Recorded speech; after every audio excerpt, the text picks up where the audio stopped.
Olá, eu sou Sara Luna, sou doutoranda do Programa de Pós-Graduação em Artes Visuais da Escola de Belas Artes da UFRJ, e o meu trabalho é Musas e a Ninfa, uma análise feminista sobre a relação artista e modelo nas criações artísticas da modernidade no Entresséculos. Algumas considerações iniciais. A relação artista e modelo, segundo Gauli, é cercada de complexidades que esbarram nas disparidades entre os gêneros nas artes.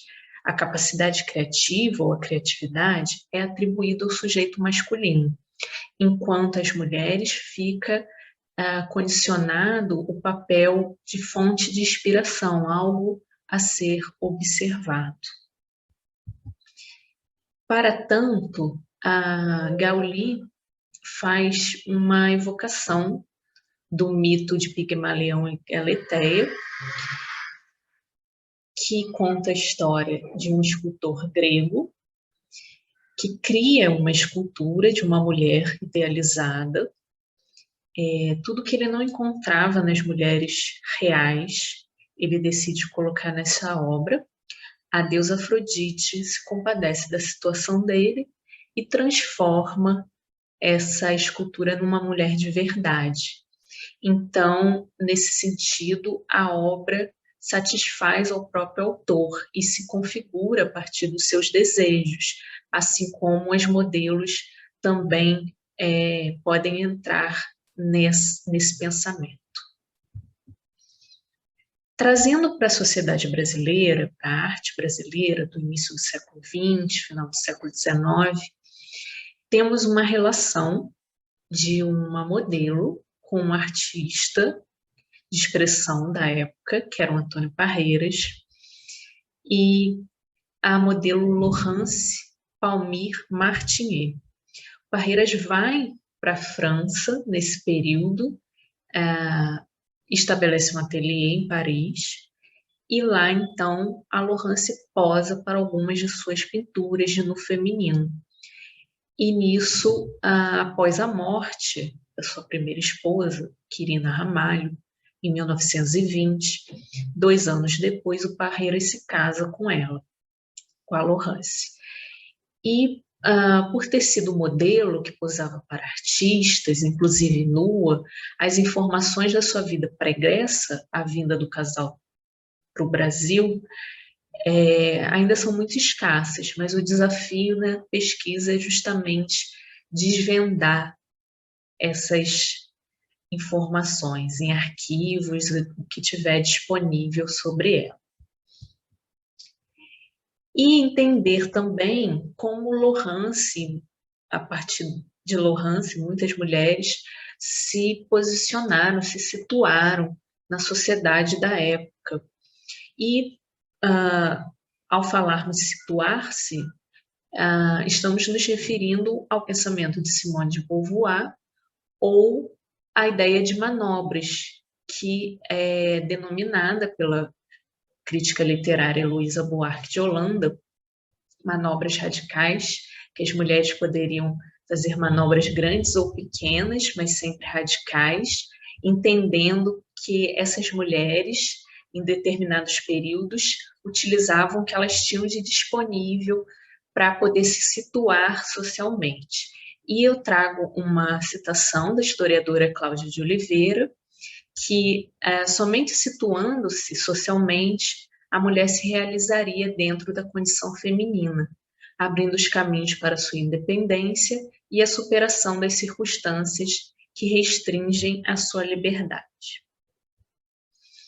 Um exemplo seria essa pintura de um pintor espanhol, realista, Raimundo Madrazo e Garreta, na qual ele retrata a modelo Aline Masson, que foi sua modelo para inúmeras pinturas. Nesta em especial, é uma cena do momento de descanso, de uma sessão de pose, que ela se aproxima da obra em construção, toma o pincel do pintor, do artista, e desenha uma caricatura dele no canto da tela. Então, podemos identificar nessa imagem um posicionamento maior dessa mulher, não só como um papel passivo de ser observada, ou só como uma inspiração para o artista. Entendendo um pouco a categoria musa, vamos na sua origem mítica, que eram as 9 filhas de Mnemosyne, a deusa da memória, e Zeus, e é uma definição que popularmente se atribui às mulheres que inspiram os artistas, e refere-se também no pensamento dos gregos aos atos de inspiração e criatividade, que como vimos, está voltado ao sujeito masculino, apesar de, nesta ideia, conter algo de feminino. Mas a feminilidade, mesmo sendo uma virtude enaltecida nos mitos, na vida social da Grécia Antiga, o homem não deveria apresentar nenhum tipo de traço de feminilidade, porque isso não seria considerado esse modelo de masculinidade exemplar que ele deveria oferecer.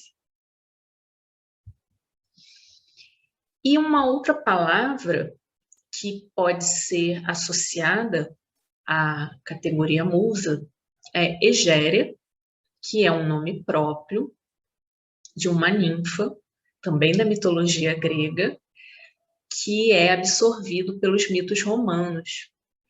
E nesta história, então, um político chamado Numa Pompílio recebe instruções da Egéria, que é uma mulher, sobre as leis que deveriam ter na sociedade romana.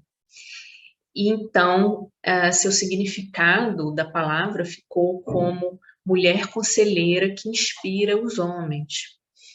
E na literatura brasileira, Lima Barreto transpõe esta ideia para um livro. Primeiramente, ele escreveu um conto chamado Nume a Ninfa, que depois se torna um livro, mais ou menos em 1915, e é um romance que faz uma sátira à política brasileira da República Velha.